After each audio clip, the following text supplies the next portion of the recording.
Tonight I'm gonna party like it's 1990. Hello everyone, my name is Mike and this is The Bored Cyborg. Welcome back to yet another ranking list video. Today I'm going to follow up on the earlier two videos I did, my top 10 films from 88, the year I was born, top 10 films from 1989, and today I'm going to talk about my top 10 films from 1990, which turned out to be a hell of a year.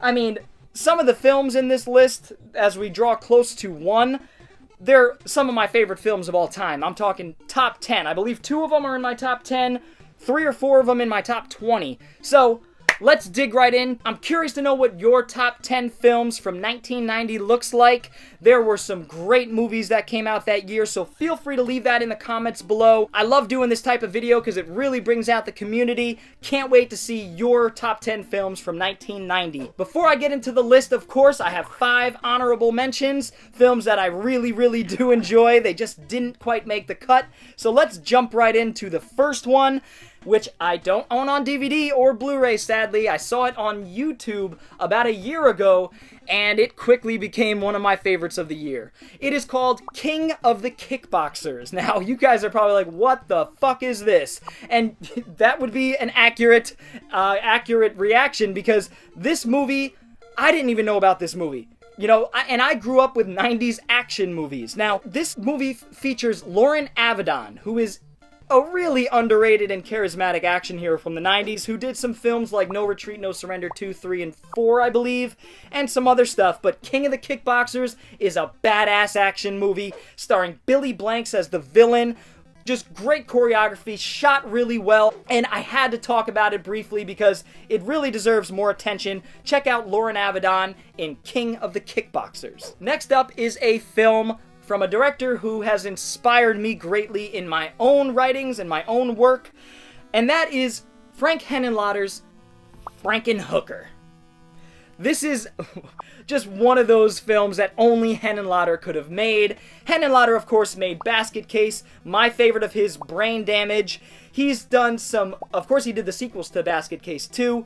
Just a one-of-a-kind New York filmmaker whose films permeate that New York grit and grime of the 80s. And I love this dude's work. I really do. It's body horror. It's like Cronenbergian. It's like Cronenberg on acid. That's the best way to describe Henenlotter. He's one of a kind. He has a lot to say. Frankenhooker is a blast. It is exactly what you think it is. This guy, who I always forget his name, but he's always so good. Very New York accent. He is on a quest to build a woman, a monster essentially, out of dead hookers' body parts. That's all you need to know. Next up is a Van Damme film that I do love. I love this movie. I really do. In fact, I love all of these movies, to be quite honest. This one is on a 5-pack with Hard Target, The Quest, Street Fighter, and Sudden Death. Great set. The one I'm talking about is from 1990, of course, Lionheart. Now, this follows Van Damme kicking ass in these underground sort of fighting circuits and sort of working his way up. It's got a very Street Fighter sort of vibe to it. It's a better Street Fighter movie, honestly, than Street Fighter the movie. But it's, what can you say? It's Van Damme. He's kicking ass. Lionheart is an underrated Van Damme film that deserves attention, so check it out if you haven't seen it. Love it. Next up is Tremors. Tremors, I'm so nostalgic for. It was one my father and I watched when I was a kid. He loved the movie as well. It's got Kevin Bacon with a character whose last name is Valentine, like mine, so that always connected with me. And Fred Ward, the chemistry between those two is just phenomenal. It's perfect. They strike such a good dichotomy. Practical effects of giant worms, sandworms coming out of the earth and eating people. No CG in this motherfucker. It is all practical, and it is wonderful. One of the best 90s monster movies, hands down. Tremors. And last up for my honorable mentions is a film starring LDP, aka Lou Diamond Phillips, who recently responded to a tweet that I made mentioning him, which was amazing. The First Power. The First Power, man.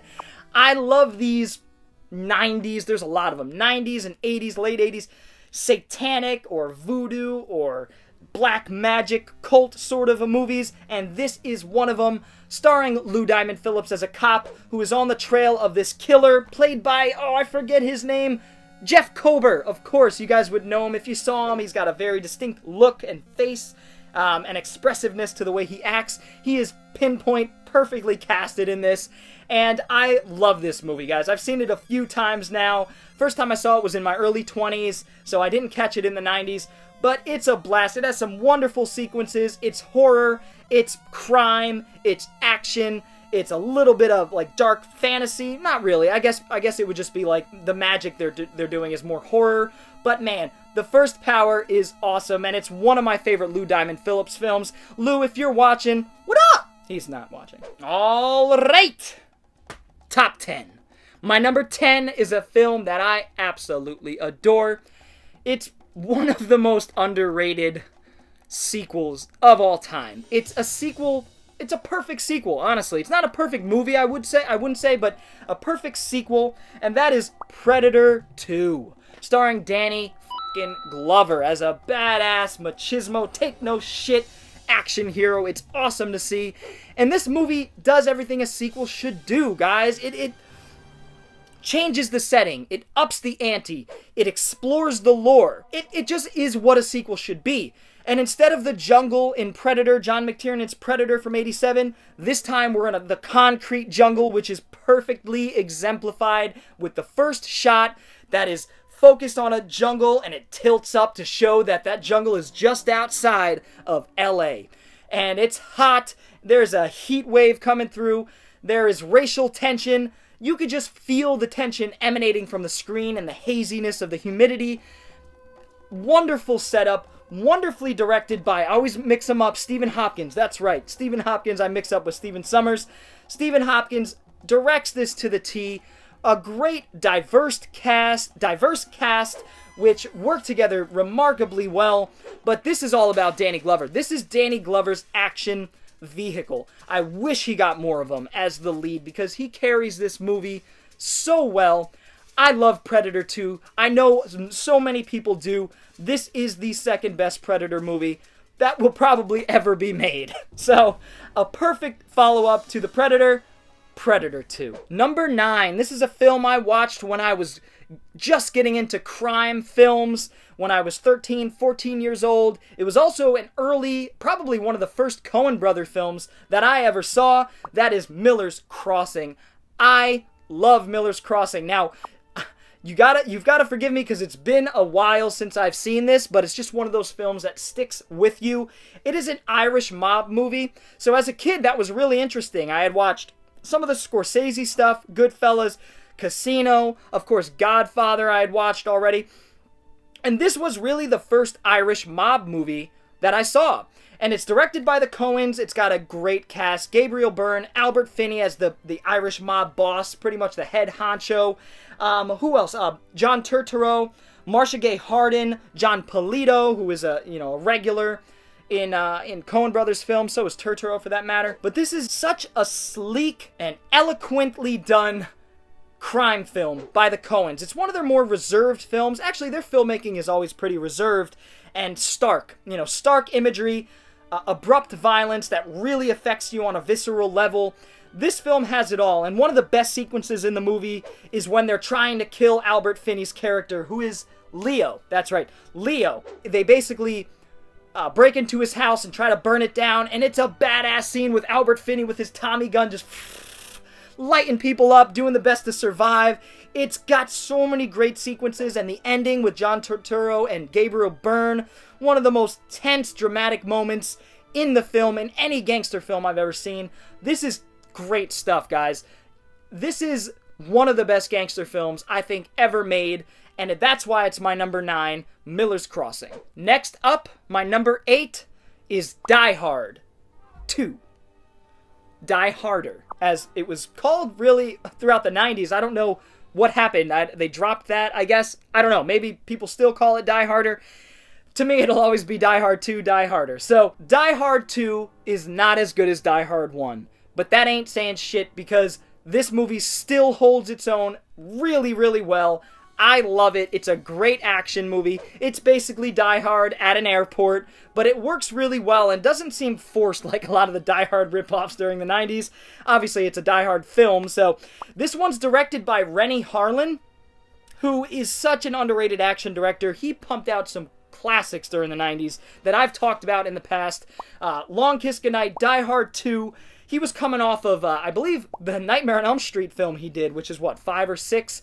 And then he did Die Hard 2. Cliffhanger is really where he gets everything perfect, in my opinion. Cliffhanger is a perfect action film. He was still getting his feet with this movie, and you could tell at some points that the direction isn't as tight as he would get with Cliffhanger and Long Kiss Goodnight, but that's not saying that this film isn't a blast and really, really well made. I love Die Hard 2. Of course, John McClane is back. Bruce Willis is John McClane. Bonnie Bedelia's back as well, even though she's sort of a damsel in distress, sort of. It's a little different than that if you've seen the film. She's basically stranded in the air on a plane. It's got a great villain in William Sadler, who's always wonderful. He's a bastard, you know, he does some things that really make you hate him, which is great, which any good action film should have, especially things like this. Great action set pieces, great atmosphere to the film, so memorable, so nostalgic. I love Die Hard 2. My number 8. My number 7 is another gangster film. 1990 was a fantastic year for gangster flicks, arguably the best. State of Grace is my number 7. Now, a lot of you probably have not even heard of this movie, and that's a shame because it is an underrated film. It's a very little talked about movie with a phenomenal cast, a simple story, a simple crime story that is very complex in terms of subtext and what is going on in the criminal underworld. State of Grace stars Sean Penn, Ed Harris, and Gary Oldman as a trio. Ed Harris and Gary Oldman's characters are brothers. Sean Penn is a childhood friend. They all grew up in the crime sort of side of things. Sean Penn's character left when he was young, and he basically appears back in New York, Hell's Kitchen, after I think it's like 10 or 15 years or something. And he just pops up and tries to reconnect with his former buddies, his people, Ed Harris and Gary Oldman. Now, I'm not going to say where the film goes because it does have a twist pretty early on that I didn't see coming the first time. And it's a really cool twist. So check out State of Grace if you haven't seen it. It is a great Irish mob movie. Obviously, I put it ahead of Miller's Crossing. So I also think this is one of the best mob films ever made. I like it a little bit more than Miller's Crossing, but it's like comparing apples and oranges. But yes, State of Grace is such a great movie with phenomenal performances, especially from Gary Oldman, who plays the fiery, off-the-hinges, crazy Irishman who's always drunk, and he's very, he's very impulsive, and it's such a great performance. Check out State of Grace. It's my number 7. Next up is super nostalgic. Holy shit. I know so many of you have the same level and sense of nostalgia for this film. My number 6 is Home Alone. That's right. My number 6 is Home Alone. This is a Looney Tunes cartoon in live action, with great performances top to bottom. Of course, Macaulay Culkin got his name with Home Alone, you know, the whole thing. Joe Pesci and Daniel Stern, I'm already laughing thinking about it, as Harry and Lloyd, oh my god. Harry and Merv, they're two low-level petty crooks who are scoping out this affluent neighborhood in Chicago, I believe it is, and Macaulay Culkin's character's, Kevin McAllister's house, and they're scoping it out and waiting for the family to leave on a family vacation. Of course, famously, they leave behind Kevin McAllister, and he's got the house all to himself, and at first he's having a great time dancing and, you know, acting like an adult, but soon, you know, the crooks, things sort of get real, and the crooks they try to break in, and Macaulay Culkin's, of course, you guys know the movie, dropping all these traps and setting up all these traps for these guys, and when Daniel Stern and Joe Pesci are acting together, or even separately, they are just at the top of their comedic prowess. I mean, Daniel Stern is a genius comedically. Joe Pesci is an underrated comedic genius. They have such a great dichotomy. Very different characters, but also very similar. I don't even know why I'm describing the plot to you guys and all that. Home Alone is f***ing classic. John Hughes, one of my favorite John Hughes films, if not my favorite. Of course, Chris Columbus directed it, but John Hughes wrote it. I love Home Alone. Home Alone. Next up is my number 5. You guys know how I love anime. You know an anime had to make it into this list. This is technically an OVA, but fuck it. I'm entering it into my list because I adore this movie, and that is Cyber City 080. Or as they call it on the American version, Cyber City, The Final Collection, which I understand why they did it, because what the hell does 080 mean? O-E-A-D-O? But still, the name of the show is Cyber City 080. So this is a cyberpunk to the core action sci-fi anime that has 3 different stories focused on 3 different characters, and it's directed by arguably my favorite anime director of all time, Yoshiaki Kawajiri. I've already talked about some of Yoshiaki Kawajiri's movies, like Vampire Hunter D, Bloodlust. He did Ninja Scroll, of course, and so many. I could go on, honestly, and I'm not going to do that right now because I want to talk about this briefly. This follows 3 characters, Son Goku, Goggles, and Benten. In this futuristic world, essentially these criminals turn into bounty hunters, have the opportunity to turn into bounty hunters. Like Sengoku in the beginning, I think he has like 150 years of jail time that he has to serve. But basically these guys are bounty hunters, and it's cutting every job they do, every guy or girl they track down, it shaves some time off of their sentence. That is the setup. Each of the 3 stories are about 40-45 minutes long and follow each character, sheds light on their backstory and who they are. They're all very different characters, which is awesome. And what can I say without going into each individual story, which I won't do here.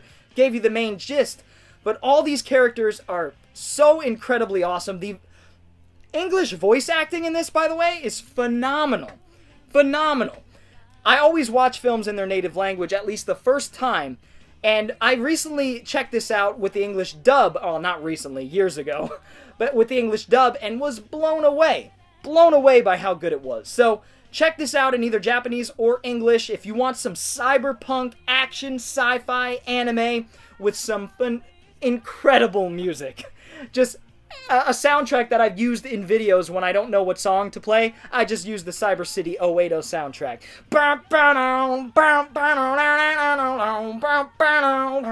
I love Cyber City 080. That's why it's my number 5. Check it the f*** out. Alright, now we're getting into heavy hitters, guys. All of these films are in my top 20. Actually, I think my 4th may be a little bit outside of the top 20, but it's damn close. One of my favorite films of all time. One of my favorite horror films of all time. That is Jacob's Ladder. Jacob's Ladder is such an atmospheric, moody, dark, depraved horror film that really, really delves into the ideas surrounding what war does to an individual's psyche. Post-traumatic stress, of course, this film heavily deals with. It stars Tim Robbins as Jacob Singer, who is a Vietnam War vet, and it's basically following his life, or him trying to find a life, trying to find some normalcy in life after coming back from Vietnam.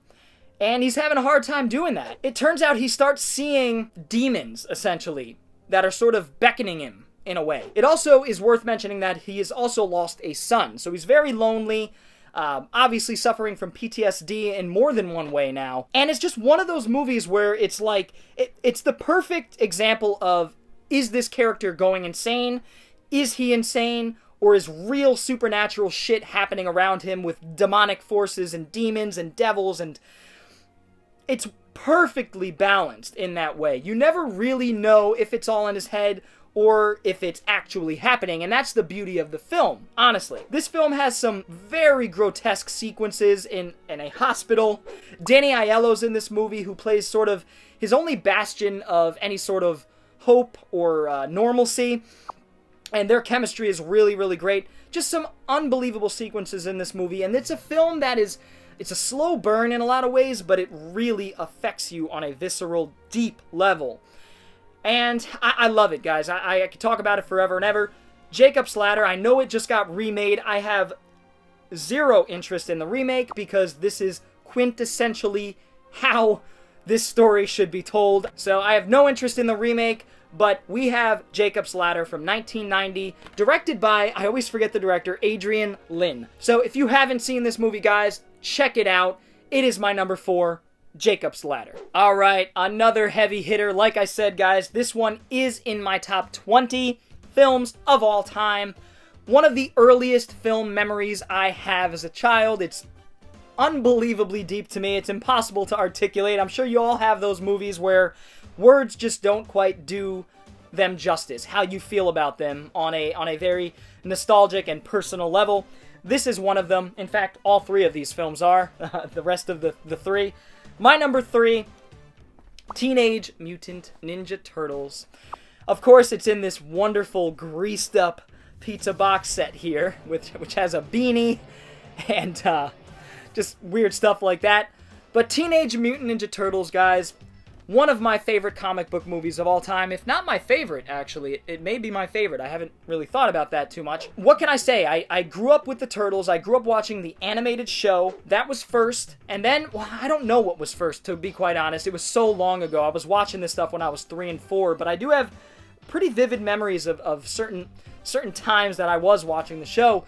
But between the show and the movie and Secret of the Ooze, which actually was my first movie in theaters, I was 3 or 4 years old and I remember it distinctly. Believe it or not, it made that much of an impression. But the first film totally swept me away as a kid. I appreciate, to this day, as an adult, I appreciate its dark take on New York City. And it does a lot without delving too deep into crime. There's no murder, there's no rape, there's no really, really awful things. You know, there's theft, but it still paints this picture of New York that you know other bad shit's going on in the corners of New York while these kids are being inducted, essentially, or adopted into the Foot Clan to breed a new... basically a new army of soldiers to take over New York. Of course, the Shredder is at the head of this plan, and this film, the Turtles are all fantastic. Yes, it has those moments where the tone breaks because of Michelangelo and the goofiness, and it needs those moments of levity, to be quite honest. I love this movie. I love the attention Raphael's character gets in this movie. It's really a story about Raphael in a lot of ways, at least the first half is, and it gets really deep and dark with him. Some shots that just chill me to the bone to this day, like when he's looking out over the city. And just wonderful stuff. Master Splinter, April O'Neil, played by Judith Hoag, just perfect cast. Oh my god, Casey Jones, played by Elias Koteas. You know, I love everything about this movie, guys. It's a perfect 5. I am so nostalgic for it. I adore it. Teenage Mutant Ninja Turtles. I can gush and gush all day about it, but that is my 3rd favorite film from 1990, Teenage Mutant Ninja Turtles. Alright, now we're getting into top 10 territory. This is my 10th favorite film of all time, currently. These are always changing. This is a film I watched when I was a child, way too young, with my father. Thank you, Dad, for showing me one of my favorite films of all time, one of the most cerebral science fiction action films of all time, and one of the best Arnold Schwarzenegger films of all time, Total Recall.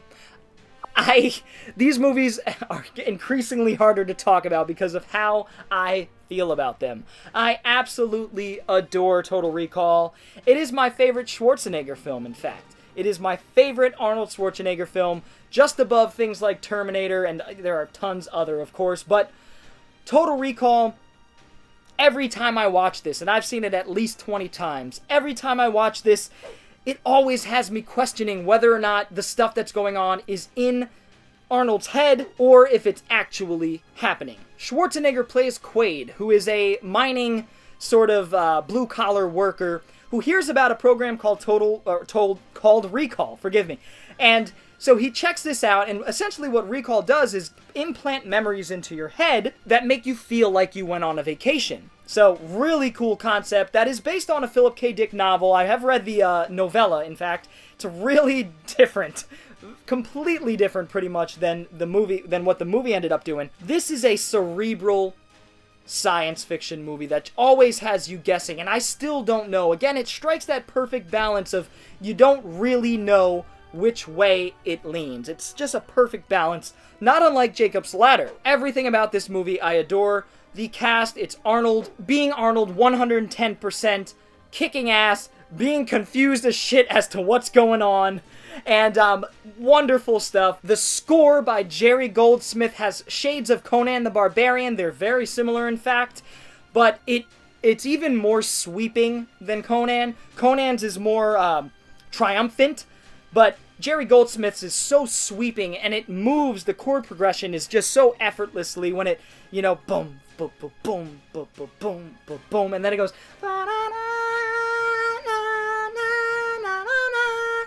I love it. I love it so much. Goosebumps, hair standing up.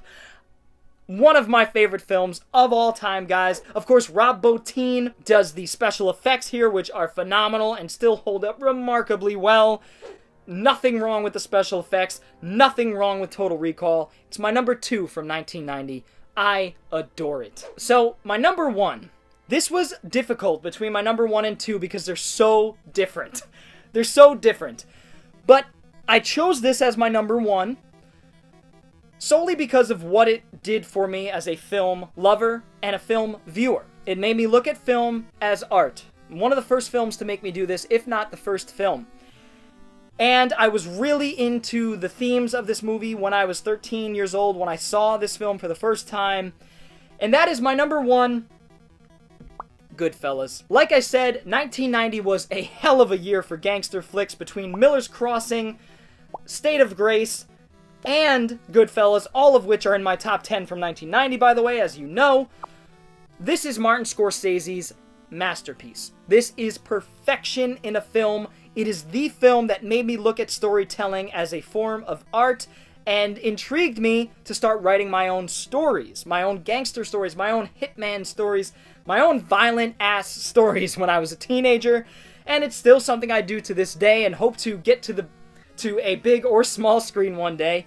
This really was the locus of my inspiration for becoming a filmmaker. Goodfellas is the quintessential gangster film that spends a lot of its time glamorizing the lifestyle. But Scorsese has more to say than just that, and by the end of this film, you realize that it's all glamour, but underneath, all the glamour is there, but underneath, there is just this disgusting, despicable underworld of these gentlemen who couldn't find anything else to do in life besides crime. That's what they're good at.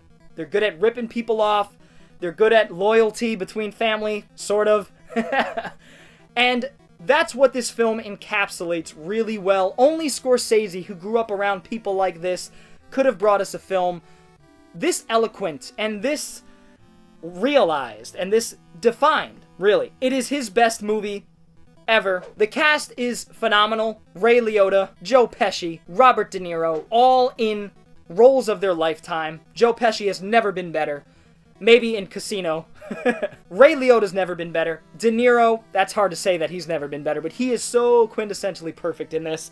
My favorite scene in the film, I gotta tell, one of my favorite scenes is the bar scene where Billy Batts, I think that was his name, kept telling Joe Pesci to go get his shine box. And the look on De Niro's face as he's telling Batts, who just got out of prison, he's telling him that you shouldn't be talking to him like that, you know? And he's just like, he has this look like, okay. It's like, and so of course things don't end up well for Batts, and it's just this sequence that is all dialogue and all testosterone, and it's so well done and so funny. Funny in a really dark and depraved way, don't get me wrong. I just find humor in it because of De Niro's expressions, like, no, I wouldn't do that if I were you, you know, that's a bad idea, you know, so I just love it. Goodfellas, my number 1 film from 1990, Scorsese's best. I love this film from the bottom of my heart. It inspired me greatly, that's why it's my number 1, Goodfellas. Now go get your shine box. Whew! Thank you guys for sticking in this long. If you have, that was my top 10 films from 1990. This is obviously a series I am having a blast making, and I'm going to continue making it up to probably 2019, 2020, 2021 by the time I'm done with it. But I'm so glad you guys are enjoying these videos. I'd love to know what you guys thought of my list, and I'd love even more to know what your list looks like. I love seeing the diversity in titles whenever you guys list your top 10s, so please feel encouraged to leave those down below. I will read every single one of them and comment on every single one of them because I just love the dialogue that we get going with these videos. If you did enjoy this one, feel free to give it a thumbs up, and if you're new to the channel and want to see more videos like it, go ahead and hit the subscribe button as well as the little bell for notifications. Anyway guys, I will see you next time. Bored Cyborg out. Now get the f*** out of here and go get your shine box, Tommy. Okay.